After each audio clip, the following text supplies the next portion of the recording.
Bonjour à tous, merci d'avoir rejoint cette communauté des achats qui va, je l'espère, vous apporter plein d'astuces et plein d'éléments pour améliorer votre efficacité. Aujourd'hui, le cours, c'est les clés de la fonction achat. Donc ça s'adresse à des acheteurs qui entament leur carrière dans les achats ou qui rejoignent la fonction achat après avoir fait d'autres métiers préalablement. Est-ce que tout le monde est prêt? On y va. Alors, je me présente rapidement, je suis Judith Palan. Ça fait depuis les années 90 que je suis dans les achats. Je suis diplômée du MBA de l'ESCP, j'ai fait du conseil et de la formation en achat depuis les années 2000. Prof de sport de formation initiale, j'ai eu l'occasion de former dans 15 pays différents les gens chez Veolia, Carrefour, Total et Airbus Corian et de mener bien sûr des tonnes de formations et de conseils en achat. J'ai dépensé des milliards d'euros pour des grosses entreprises et des PME et je vais vous livrer cette expérience désormais. Et maintenant, on va parler de contractualisation. Alors, ce n'est pas la phase la plus rigolote, il faut beaucoup de rigueur, mais néanmoins, c'est très important de parler du contrat dès l'appel d'offres pour qu'il n'y ait pas de surprise une fois qu'on s'est donné la peine de tout négocier et qu'on ne découvre pas à ce moment-là que, ah bah tiens, dans le contrat, il y avait marqué règlement à 60 jours et que finalement, moi, je ne suis pas d'accord pour ça. C'est trop tard. Alors, un contrat, c'est quoi? C'est un document commercial qui précise par écrit les engagements de chacune des parties qu'on a déjà échangés verbalement. Pour qu'il ait une valeur juridique, il doit être signé par toutes les parties qui l'impliquent avec une date. J'insiste, il y a beaucoup de contrats que je vois passer où il y a marqué aucune date dessus. Donc même s'il y a la date de début de prestation, la date de livraison, la date de signature du contrat, c'est très important. Et je rappelle que un contrat est surtout fait pour qu'un juge puisse le lire et puisse comprendre à qui donner raison en cas de litige futur. Donc, un contrat n'est pas obligatoire. On peut se dire verbalement, on est d'accord, on fait comme ça, et ça suffit. Néanmoins, quand on arrive devant le juge, c'est mieux d'avoir un contrat écrit qu'un contrat verbal. Alors, un contrat d'achat ou de vente, c'est une ou plusieurs personnes qui s'obligent vers une ou plusieurs autres à livrer quelque chose. Un contrat d'entreprise, c'est une ou plusieurs personnes qui s'obligent envers l'une ou l'autre à faire quelque chose. Il existe aussi des contrats cadres. Donc ça, c'est une convention ou un contrat qui définit les conditions d'échange d'un ou de plusieurs articles pendant une période donnée. Là, on va s'assurer de conditions d'approvisionnement optimales, on va simplifier les processus administratifs et on va réduire les coûts. Donc, on va aussi réguler les approvisionnements et c'est l'intérêt d'un tel contrat cadre.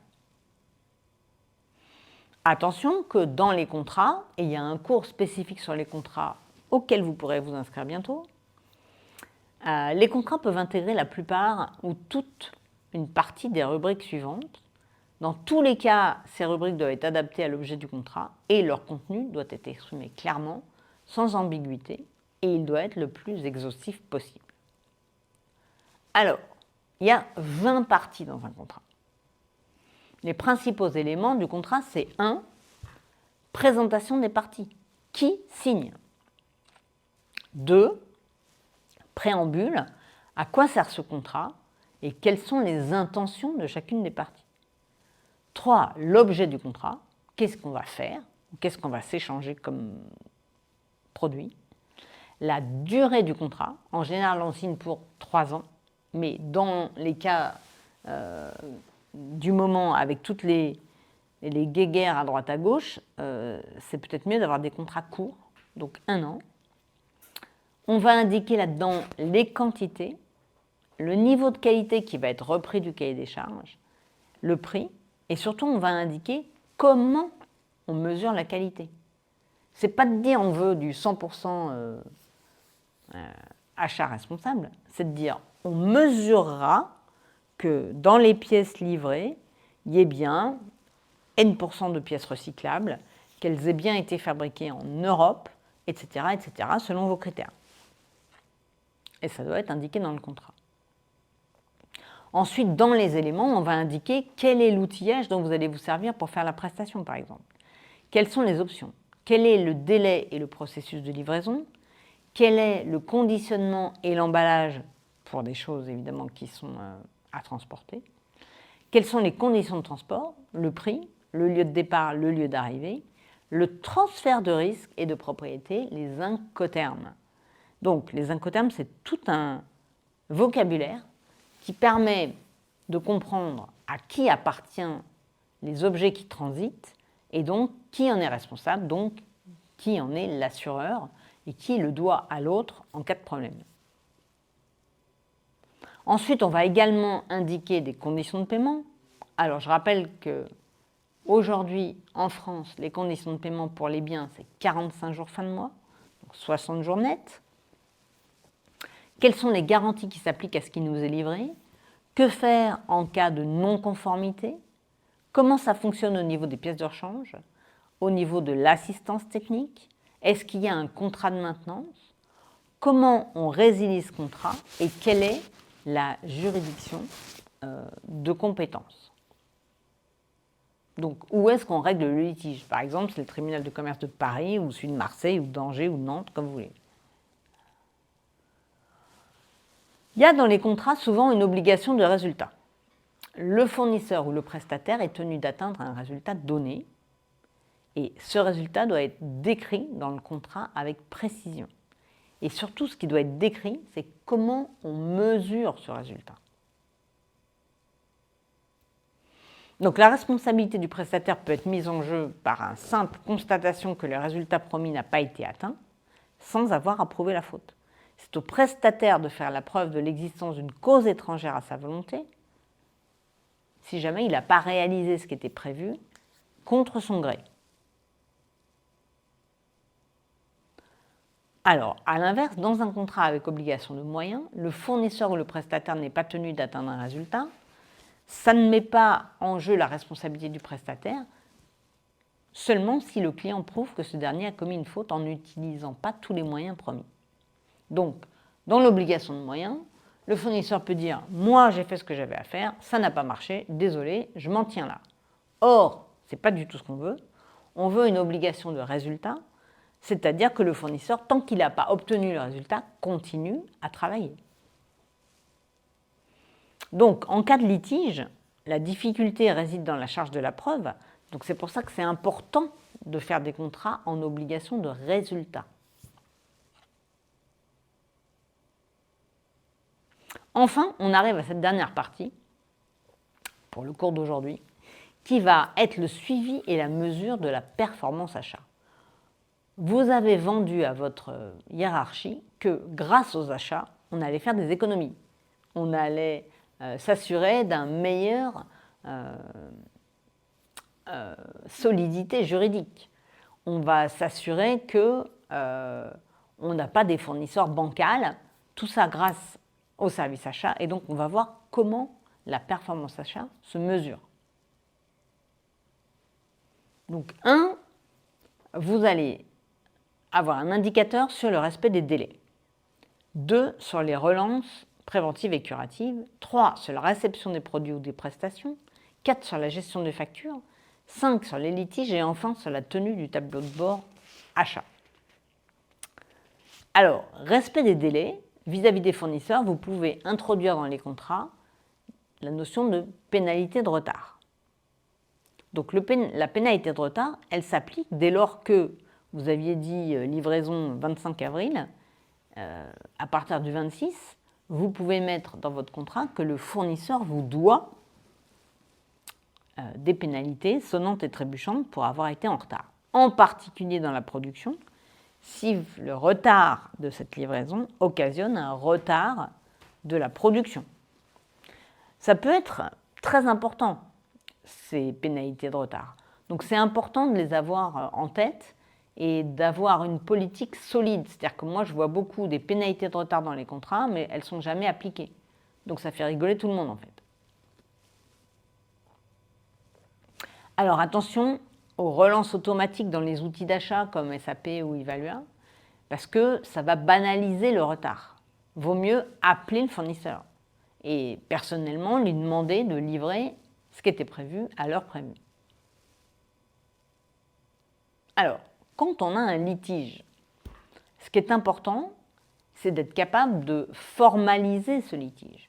Donc, on a bien une commande avec une date dessus. 2, on a, ou on n'a pas, un document de réception. Et 3, on a la facture du fournisseur. Si ça a été livré correctement, normalement, il n'y a pas de litige. En revanche, ce qui a pu se passer, c'est que le fournisseur facture plus de quantité que prévu, ou facture au mauvais endroit, et donc on va à chaque fois reprendre et réconcilier ce qu'on appelle la commande, le bon de réception, la facture, pour savoir si oui ou non c'est conforme, et si oui ou non on doit payer.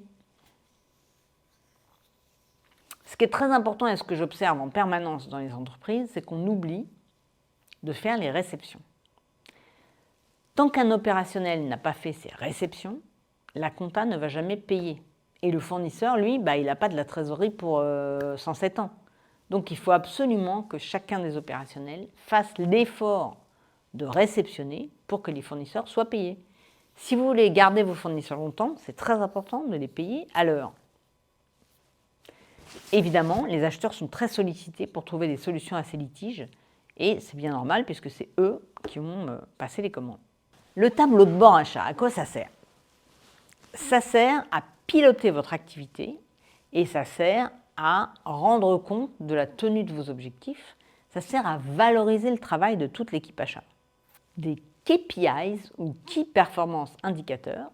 Donc, vous allez choisir ce sur quoi vous avez envie de travailler et qui, évidemment, s'alignent avec les orientations stratégiques de votre entreprise. Ce n'est pas la peine de faire un indicateur sur combien de clients allemands vous avez fait rentrer dans le parc si ce n'est pas du tout l'objectif de l'entreprise. Donc, des indicateurs économiques en termes de gains, en termes de nombre de commandes, plein d'indicateurs sur les gains peuvent être identifiés.